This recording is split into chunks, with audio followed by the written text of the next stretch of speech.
Masechet Yevamot, Daf Kavdalet, traité Yevamot, feuille numéro 24. Nous sommes à la feuille 23, deux lignes avant la fin de la page. La Gemara demande, Maïshana Mehaditnan, pourquoi notre Mishnah est-elle différente d'une autre Mishnah qui dit, Abba Achin Sheimen Nesuin Shtahayot. S'il y a 4 frères, dont 2 d'entre eux sont mariés à 2 sœurs. On met tout en Nesuin Shtahayot, et les frères qui étaient mariés aux sœurs sont morts. Ces 2 sœurs observeront la cérémonie de déchaussement, chacune avec un des 2 frères restants, mais ne pourront pas observer le lévira, parce que chacune est la sœur d'une femme qui lui est liée par l'obligation du lévira. Et là-bas, s'ils avaient observé le lévira, la Mishnah dit, on leur demanderait de les répudier, alors que chez nous, ils n'ont pas besoin de les répudier. Pourquoi cette différence? Et la Gemara dit, Hari Ashta, parce que vraiment ça ressemble les 2 cas.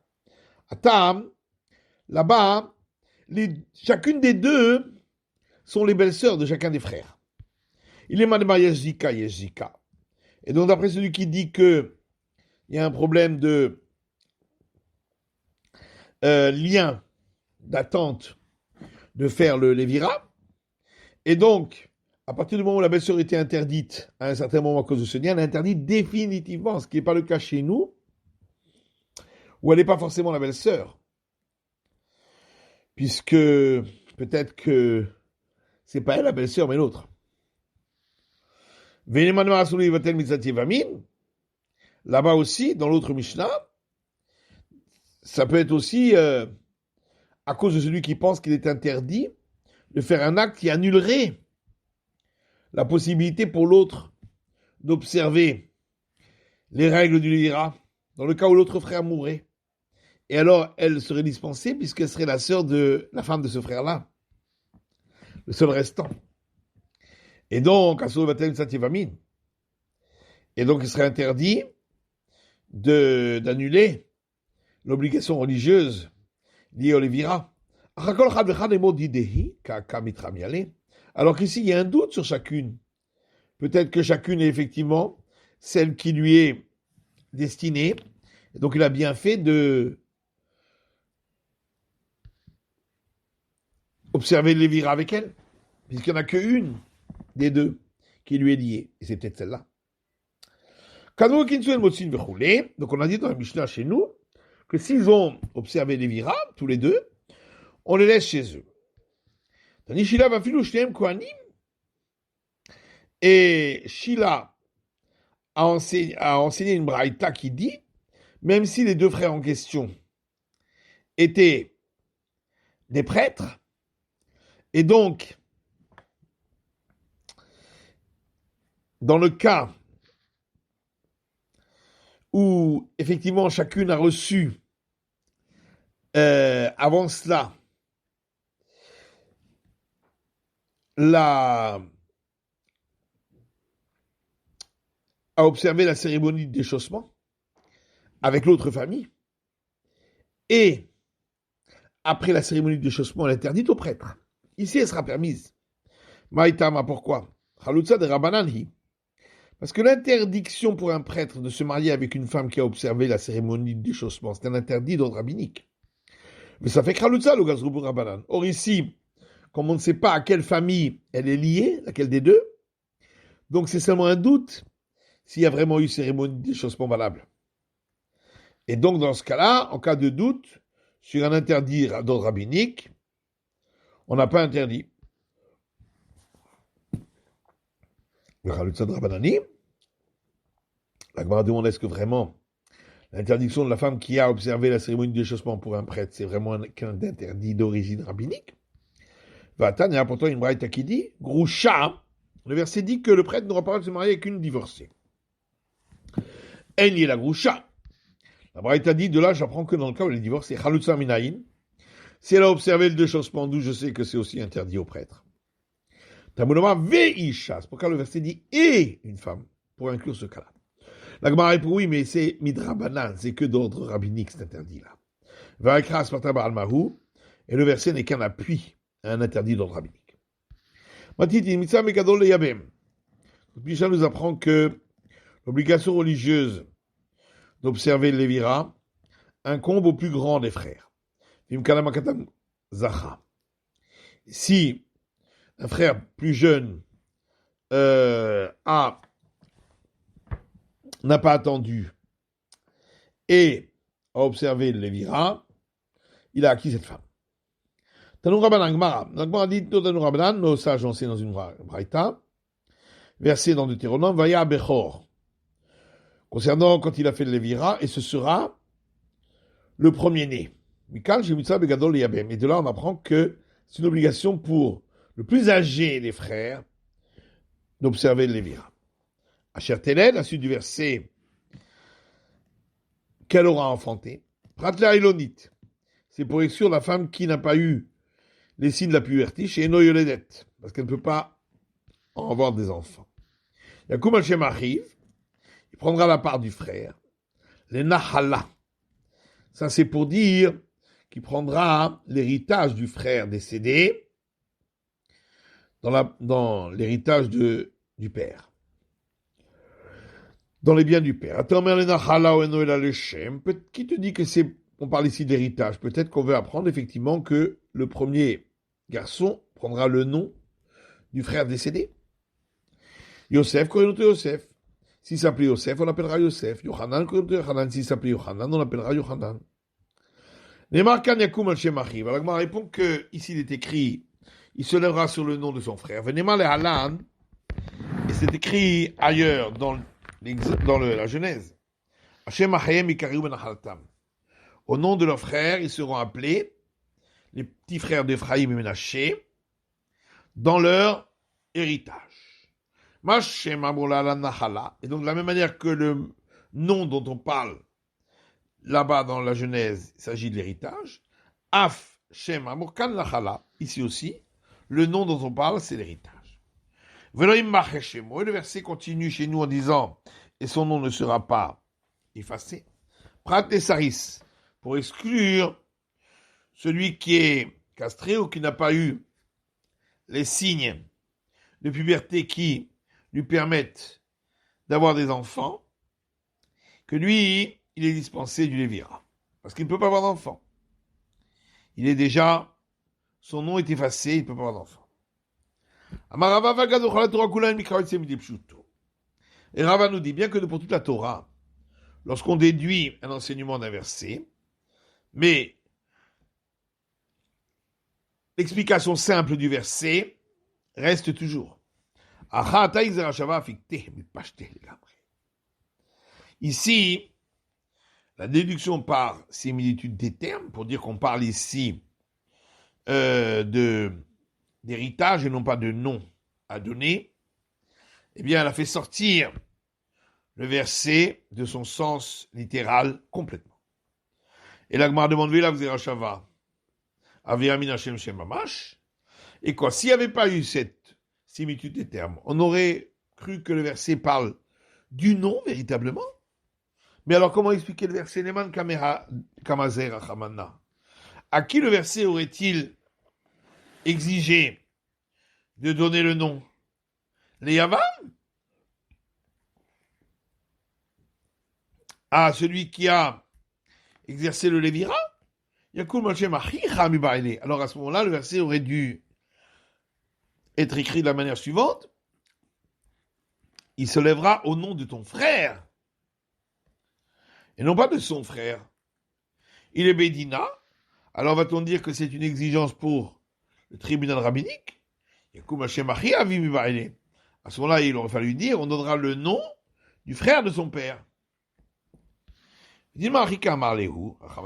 Peut-être, on aurait pu expliquer qu'ainsi, la Torah a dit au tribunal rabbinique, Amroul et les Yabam, dites au beau-frère qui a observé le lévira, Yakoum Hashem Achiv, qu'il donne le nom de son frère à l'enfant.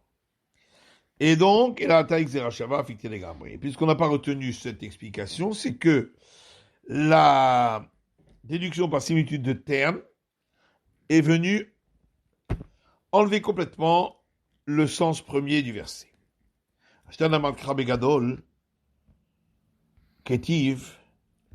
Maintenant que tu as expliqué que le verset parle du plus grand des frères, peut-être qu'étant donné qu'il est écrit, et ce sera le premier-né, que c'est que l'aîné, le premier-né, qui peut observer le Lévira, mais pas celui qui ne l'est pas. Alors, le gouvernement du Kanishet Achim l'amour de mais alors pourquoi la Torah avait-elle besoin d'exclure la femme du frère qui n'était pas son contemporain? C'est impossible puisque lui-même est l'aîné. Donc tous les frères étaient ses contemporains forcément. Ils n'ont pas vécu avant lui. Paris Ravacha pose une question. Peut-être que la raison pour laquelle on a dû exclure lorsque le frère n'était pas son contemporain, c'est parce que quand on parle d'aîné ici, il s'agit même d'aîné au niveau de la mère. Et pour dire que l'aîné de sa mère n'observera le Lévira que si son frère en question était contemporain. La grande Yaoul Matzit Amart. Une chose pareille, tu ne peux pas dire. Puisque l'obligation du Lévira dépend de l'héritage, puisque c'est lié à l'héritage. Or l'héritage, c'est de la famille paternelle et pas maternelle, donc forcément il ne s'agit pas de l'aîné au niveau maternel, mais au niveau paternel. Peut-être pourrait-on dire que le verset veut nous apprendre que lorsqu'il y a un premier-né, alors on appliquera l'obligation du Lévira, qu'il est kabechor, l'autre kem satiboum. S'il n'y a pas d'aîné, on n'appliquera pas le Lévira du tout. Et l'Agma répond à Makra Metechan Mehem. Le verset a dit l'un d'entre eux est mort, donc forcément ça veut dire qu'ils étaient deux. Puisque le minimum du pluriel c'est deux. Mais lorsqu'il y a un demi-bechor, n'est-ce pas qu'on peut parler du cas où c'est le premier-né qui est mort? Katan, et donc la Torah a dit au petit frère d'observer le Lévira. Ce qui veut donc dire que même s'il n'y a plus de premier-né, on observe le Lévira quand même. La Gemara dit peut-être pas, peut-être qu'on parle uniquement du cas où c'est le petit qui est décédé. Et là, il reste l'aîné, et la Torah dit que l'aîné observe le Lévira. Alors la Gemara dit, oui, mais alors à ce moment-là, pourquoi la Torah a-t-elle eu besoin de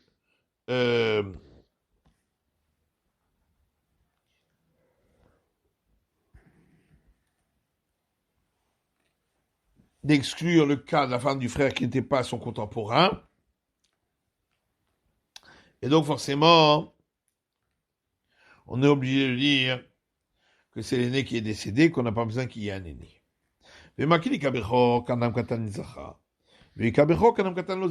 que le verset est venu dire que s'il y a un aîné et que celui qui est plus jeune a observé le Lévira, il a acquis la femme.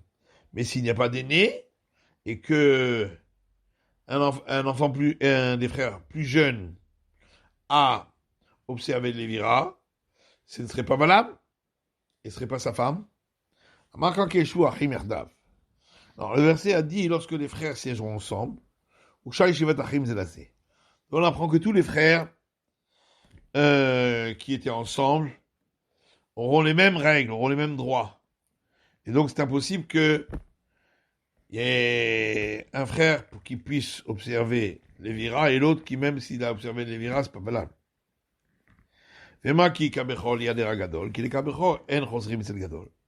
Peut-être, alors le verset serait venu nous apprendre, lorsqu'il y a un premier-né, on demande au plus grand. Et lorsqu'après les petits n'ont pas voulu. Et s'il n'y a pas de premier-né, on ne revient pas chez le plus grand. Alamatani Abaye, alors pourquoi Abaye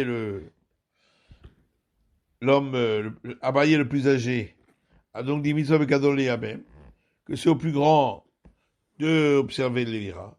L'Oratza, et s'il ne veut pas, alors on demande à un des frères plus petits.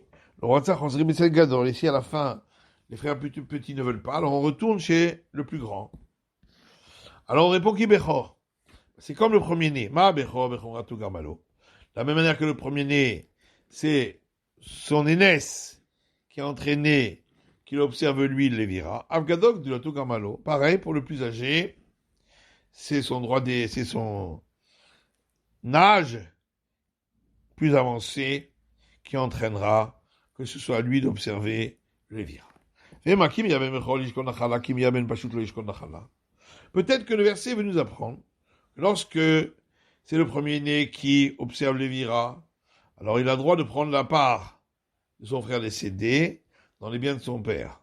Mais si c'est un plus jeune qui a observé le lévira, il ne prendra pas la part de l'autre frère. Non, le verset dit, il se lèvera au nom de son frère. Le mot il se lèvera, c'est en trop.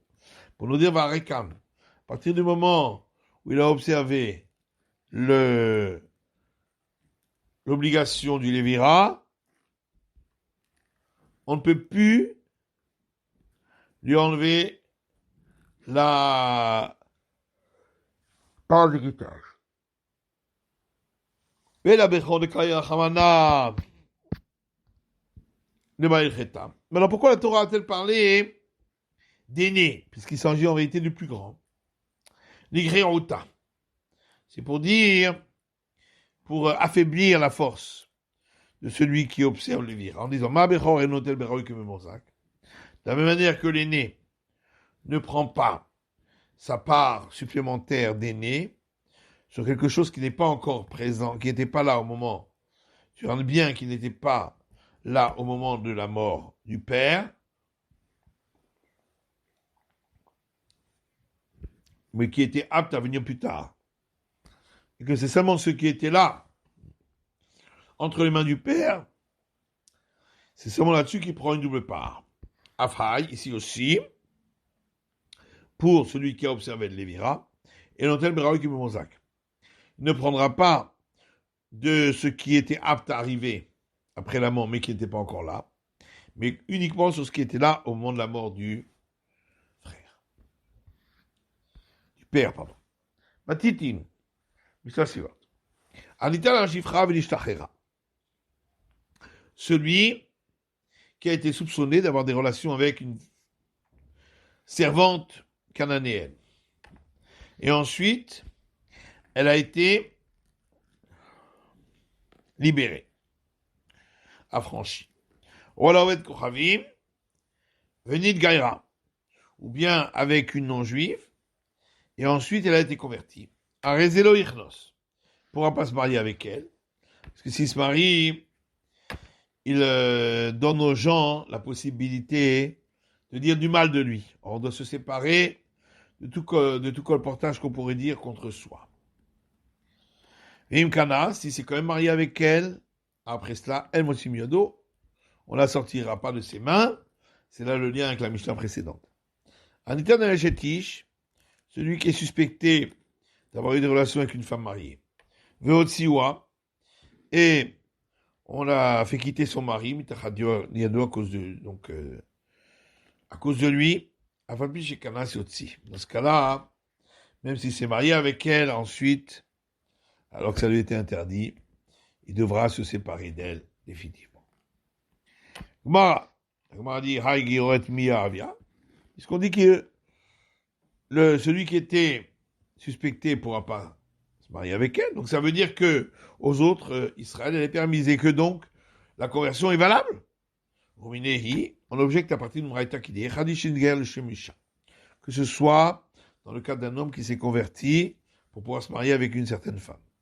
Ou que ce soit dans le cas d'une femme qui s'est convertie pour pouvoir se marier avec un homme. De même, celui qui s'est converti, parce qu'il savait que pourrait bénéficier des largesses dont bénéficie Israël. Shlomo, ou qui s'est converti pour avoir le pouvoir, comme les serviteurs du roi Salomon. Enam Guérim, tout cela ne sont pas considérés comme des convertis. Divrei Rabbi Nechemia, parole de Rabbi Nechemia. Chez Rabbi Meir Nechemia Omer, que Rabbi Nechemia disait, Echad Geri Arayot, que ce soit les convertis qui se sont convertis comme les gens de Givron, à cause des lions, ils avaient peur des lions, donc ils ont voulu qu'Israël les protège. Echad Geri Halomot, que ce soit ceux qui se sont convertis, parce qu'ils ont vu en rêve qu'ils devaient le faire. Echad Geri Mordechai et Esther, ou que ce soit ceux qui se sont convertis comme au temps de Mordechai et Esther, parce qu'ils avaient peur que les Juifs les attaquent. Enam Gerim ne sont pas considérés comme des convertis. Sauf si ils se convertissent de nos jours. Bismanazé Sakaladar. Tu crois vraiment qu'ils vont attendre tu crois vraiment que au temps du temple, il n'y avait pas de conversion et que c'est que de nos jours? Et la maquée Bismanazé. Non, on va dire qu'ils doivent être comme on l'est de nos jours, c'est-à-dire se convertir sans avoir d'intérêt particulier. Aït Mahala, l'Agma répond, pourquoi chez nous est considéré comme converti? Parce qu'il y a un enseignement là-dessus qui dit Amar Rav Yitzchak bar Shmuel bar Martha Mishmei Rav. Rav Yitzchak fils de Shmuel fils de Martha dit au nom de Rav. Alors qui devrait Omer. On suit l'avis de celui qui dit Kulam Gerim. Ils sont tous considérés comme convertis. Mais alors à ce moment-là, celui qui est suspecté pourrait se marier avec cette femme convertie depuis le départ. Shum de Rabbi Assi, c'est à cause de Ravassi. Tamar Ravassi, parce que Ravassi nous donne l'enseignement suivant. Versé dans les proverbes. Asem Chaïchutpe, enlève de toi des paroles mauvaises qui pourraient être dites sur toi. Ou les autres se fatayim, les gomères, et des dires, des mots qui sont pervers et qui font mal. Le gomère, etc. Tanou Rabbanan, me kalmin guérin mot Mashiach. Et une qui dit on n'accepte pas les convertis au temps messianique, parce qu'ils le font simplement pour bénéficier des héritages d'Israël, des avantages d'Israël. Ketsebolo Kiblu Gerim, et un enseignement qui ressemble à celui-ci. On n'a pas accepté des convertis, l'obumé David, ni au temps de David, l'obumé Shlomo, ni au temps du roi Salomon. Parce que les Juifs bénéficiaient de richesses, et donc on craignait qu'ils venaient se convertir uniquement pour ça. Amar Rabbi Eliezer Maïkra, et Rabbi Eliezer dit de quel verset on apprend? Hen Goyagur Efes Meoti. Verset dans Isaïe, s'il veut se convertir, c'est seulement quand je ne suis pas présent parmi eux de manière visible. Migaritar Alaïchipol. Celui qui vient habiter avec toi, même dans les circonstances difficiles, eh bien, effectivement, il pourra s'appuyer sur toi. Avalidarlo, mais les autres non. Anitan al-Shatish. On a parlé de celui qui était suspecté d'avoir une relation avec une femme mariée, et ensuite elle a été répudiée, il ne pourra pas se marier avec elle, pour ne pas donner aux autres à dire du mal. Amarav ou Be'edim.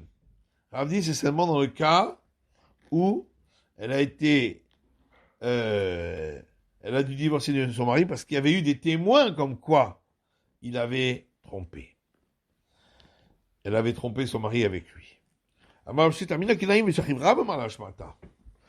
dit, moi j'ai pensé que Rav a dit cet enseignement, que c'est seulement s'il y avait des témoins, quand il dormait.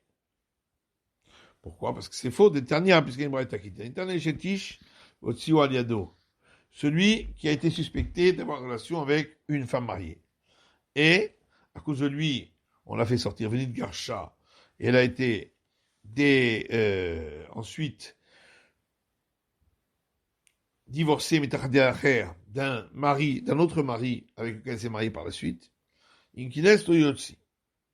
Si celui-ci qui était suspecté s'est marié avec elle, il ne la renverra pas. De quoi parlons-nous demande Agmara? Il s'il y a des témoignages qu'il a eu relation avec elle, qui a parce les kalama. Et avec, sachant si un deuxième est venu, comme ici, pour vouloir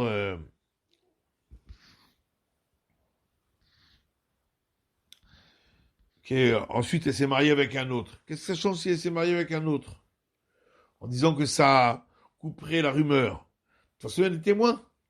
Et là, de l'Ekaïdim, forcément, on parle qu'il n'y a pas de témoins.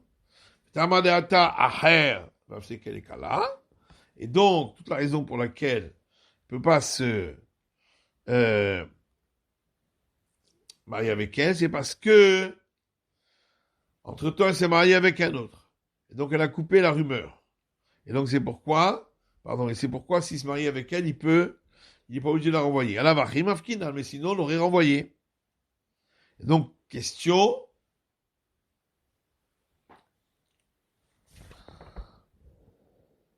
Contre Rav qui dit que, quand il n'y a pas de témoin, il n'y a pas d'interdiction pour lui.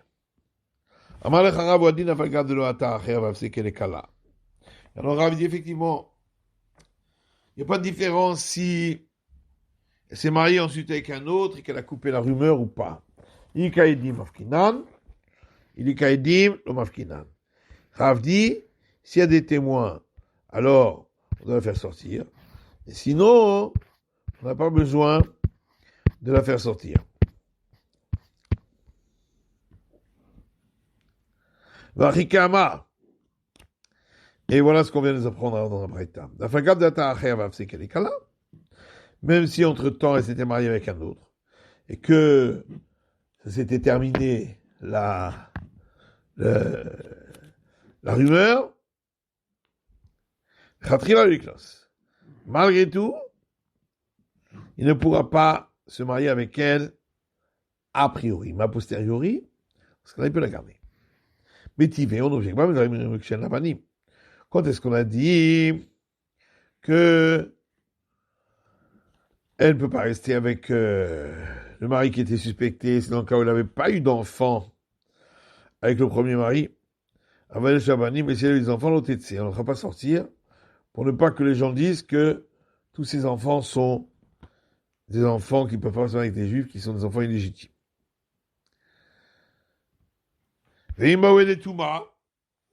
S'ils sont venus des témoins comme quoi elle a vraiment trompé son mari, c'est pas juste une rumeur. Même si elle avait beaucoup d'enfants, elle devra quitter son mari. Rav, et c'est pourquoi Rav a expliqué notre Mishnah dans le cas où elle a eu des enfants avec le premier mari. C'est pourquoi on ne peut pas la renvoyer, sauf s'il y a des témoins. Mais alors, qu'est-ce qui a poussé Rav à expliquer notre Mishnah qu'elle a des enfants, mais malgré tout, étant donné qu'il y a des témoins, alors il devra la envoyer. Donc seulement parce qu'il y a des témoins, mais il est kaedim mafkinan. S'il n'y a pas de témoins, on ne la renvoie pas. Il aurait mieux valu dire que la Mishnah parle d'un cas où elle n'a pas d'enfant. Enfin, garde les kaedim, mais donc même s'il n'y a pas eu de témoins, hein, elle sera envoyée. Amaraba matitin kashite. Rava répond, il avait une question sur notre Mishnah. Pourquoi on a expliqué dans la Mishnah, hein, on a enseigné, on a employé le mot et ils l'ont fait sortir. Ce qui veut dire que c'est le tribunal rabbinique. Donc ce qui veut dire que il y a des témoins. On n'a qu'à dire, lui l'a fait sortir, s'il n'y a pas de témoin. Et le col Otziot Bebeddin. Donc forcément, puisqu'on a dit on l'a fait sortir, c'est que c'était au tribunal qu'il a fait, le tribunal qu'il a fait. Or, le tribunal ne le fait que quand il y a des témoins. Non, forcément, il y avait des témoins. Ou bien si tu veux, je peux donner une autre réponse. Rébi. Les Mishnayot qu'on a parlé au départ, c'est l'avis de Rébi. Que s'il n'y a pas de témoins, que même s'il n'y a pas de témoins, c'est considéré, on considère la rumeur, on la prend au sérieux, et on en tire les conséquences. Tania, comme il m'a qui dit, Rochel Yotse. Si on a vu un colporteur sortir de la maison, Isha Chogal Bessinar, et la femme derrière lui, elle réajustait le pantalon qu'elle met. Amar Rebi Oil ou Mechoar Davar Tetse. Et Rebi a dit, puisque la chose semble laide, il y a ici, semble y avoir une suspicion, eh bien, elle devra quitter son mari. Roklema la minakila. Ou bien si, lorsque le colporteur est sorti, on a vu qu'il y avait du crachat au-dessus du lit sur le baldaquin, donc c'est la femme qui suspectait d'avoir fait pendant la relation conjugale, parce qu'elle avait la tête vers le haut. Amar Rebi Tetse. Et là aussi, Rebi dit, puisque ça semble laid, eh bien, elle devra sortir. Et donc, encore une fois, on voit d'ici que c'est Rémi qui pense que pour une simple rumeur ou suspicion, eh bien, on la prend au sérieux même s'il n'y a pas eu de témoins. Mais d'après Rav, c'est seulement s'il y a eu des témoins qu'elle a trompé son mari. C'est la fin de l'étude de la feuille numéro 24. Daf Kav Dalet.